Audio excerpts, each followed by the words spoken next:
ကျမတို့အသိရတဲ့အတိုင်းပဲ toxic ဖြစ်တာလေးကိုမှကြိုက်တာလေလောကမှာငါတန်ဖိုးအရှိဆုံးသူတို့အတွက်ညီကိုတို့ဘဝမှာအချိန်ကုန်နေစရာဘာအကြောင်းမှမရှိဘူးအခုကြည့်နေတဲ့လူတွေမှာလေ toxic ဖြစ်တာလေးကိုမှကြိုက်တာတော့ဒါမှမဟုတ်လေမလိုလားတဲ့ပတ်ဝန်းကျင်ကြောင့်ကိုတန်ဖိုးကိုတန်တရားဝင်မှုတာရှိဘူးလားဒါဆိုရင်တော့ဒီဗီဒီယိုအဆုံးထိကြည့်ကြည့်ဒါညီကိုတကယ်ကြုံတွေ့ခဲ့တဲ့ experience လေးကိုနည်းနည်း sharing လုပ်ပေးတာပေါ့နော်အဲ့တော့ညီကိုတို့ဘဝမှာ toxic ဖြစ်တဲ့လူတွေနဲ့အများကြီးကြုံတွေ့ခဲ့ရတာရှိလိမ့်မယ်ညီကိုပြခဲ့တာကဘာလဲဆိုတော့ညီကိုမှာတငယ်ချင်းတယောက်ရှိတယ်သူ့ကိုကွာညီကိုကအရန်ခင်တာအရန်ခင်ပြီးတော့သူမှသူဖြစ်နေရပေါ့နော်သူကကြတော့ညီကိုစာလည်းမပြတ်ဘူးဂရုလည်းမစားဘူးကွာသူဘာဖြစ်ဖြစ်ဂရုမစားဘူးအဲ့လိုမျိုးပုံစံမျိုးပေါ့နော်ပြီးတော့နောက်ပိုင်းပြန်တွေ့တဲ့အခါမှာပေါ့နော် social media မှာငါအနေနဲ့ friend လုပ်ချင်ပါတယ်ဆိုတာတော့မှကိုယ်လက်မခံတဲ့တငယ်ချင်းမျိုးရှိရယ်ကွာအဲ့တော့ဘာဖြစ်လဲဆိုတော့စိတ်ထဲမှာ तू ဘာလို့ငါ့ကိုလက်မခံတာလဲငါတခုခုမြန်မှားရွေးနေလားငါ communication ပိုင်းမကောင်းတာလားငါဘာတွေလိုအပ်နေရလဲဒါမျိုးတွေတွေ့ရကွာအဲ့အချိန်မှာညီကိုမှတခြားဘက်မှာတငယ်ချင်းတွေလည်းရှိတယ်အဲ့တငယ်ချင်းတွေညီကိုတကယ် use site တယ်ချစ်တယ်ညီကိုနဲ့စကားတိတ်ချပြောပေးရပေါ့နော်အဲ့လိုနှစ်ခုရှိတဲ့အချိန်မှာကျမတို့အသိရတဲ့အတိုင်းပဲ toxic ဖြစ်တာလေးကိုမှကြိုက်တာလေအဲ့တော့ကျမကသူမသူပဲဖြစ်နေခဏပြောတယ်လို့ပေါ့ကိုအမြဲတမ်းတန်နေရဝင်နေငါဘာလိုအပ်နေရလဲပဲတွေးမိရပေါ့နော်အဲ့အတွက်ကြောင့်မလို့စိတ်ထဲမှာလည်းအစင်မပြေဘူး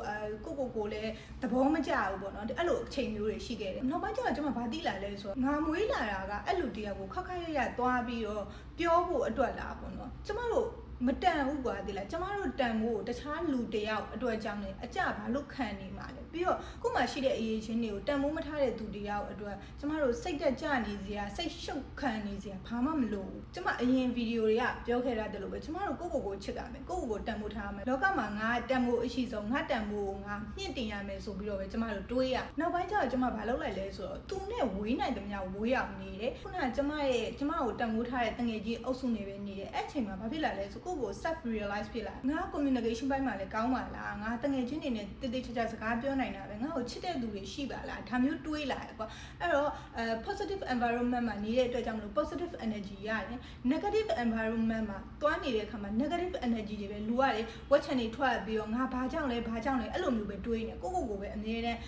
အပြစ်တင်နေရပါတော့အခုကြည့်နေရလို့လေ toxic environment နဲ့ကြုံနေရတယ်ဆိုရင်ဝေးနိုင်သမျှဝေးအောင်သာသွားပါတော့သူတို့အတွက်ညီကိုတို့ဘဝမှာအချိန်ကုန်နေစရာဘာအကြောင်းမှမရှိလူတိုင်းမှာကိုတန်မိုးနဲ့ကိုရှိတယ်ကိုအရေးချင်းနဲ့ကိုရှိတယ်ကိုအရေးချင်းကိုတန်မိုးမထားတဲ့လူတွေအတွက်အချိန်ကုန်နေစရာမလိုဘူးကိုအရေးချင်းကိုတန်မိုးထားတဲ့ environment လေး safety net လေးတွေမှာပဲနေပြီးတော့ကို self improve ဖြစ်အောင်လုပ်ရမယ်ပေါ့နော်အဲ့တော့အခုကြည့်နေရလူတွေလည်းဘာမှအားမငယ်နဲ့ညီကိုတို့ toxic ဖြစ်တယ်ဆိုတာသူတို့အမှညီကိုတို့အမှမဟုတ်ဘူးညီကိုတို့ဘက်ကကောင်းပေးရင်ရပြီအဲ့အတွက်ကြောင့်မို့လို့ toxic environment ကနေပြီးတော့ဝေးနိုင်သမျှဝေးအောင်ညီကိုတို့စူးစမ်းကြမယ် okay fighting